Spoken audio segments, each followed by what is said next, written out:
ব্যাস। আমাকে কেউ জিজ্ঞেস করেছো আমি কি চাই?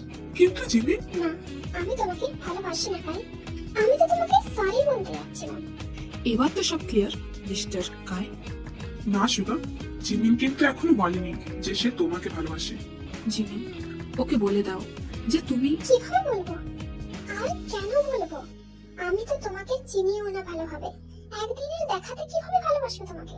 তো চিনে নাও আমাকে, ভাবো আমাদের নিয়ে, ভালোভাবে ভাবো, শুধু উত্তরটা যেন হ্যাঁ হয়। তাহলে ভাবতে বলছোই কেন? যদি উত্তরটা তোমার ইচ্ছে মতোই হবে তো? দেখো জিমিন, তুমি আমার সাথে 1 মাস থাকো আমার প্রেমিকা হয়ে, তারপর তুমি যেটা বলবে সেটাই হবে। কিন্তু চিন্তা করো না, এই 1 মাস আমি তোমার সাথে এমন কিছু করব না যাতে তুমি আনকমফোর্টেবল ফিল করো। আমি ভিয়ের সাথে কথা বলে জানাচ্ছি। কিন্তু ভি কোথায়? ও এখানে নেই কেন? ও আজ আসেনি, বাড়িতে আছে। আমি ওকে কল করছি। না, আগে আমি ওর সাথে দেখা করব, তারপর তুমি কথা বলবে ওর সাথে। এখন ক্লাসে যাও, চল সুগা ভিদের বাড়ি। হাই জান, কেমন আছো?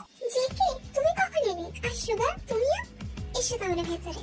ভি, আমি কিছু বলতে চাই। হ্যাঁ বলো। আমি জিমিনকে খুব ভালোবাসি। কিন্তু তোমাদের তো একদিনই দেখা হয়েছিল।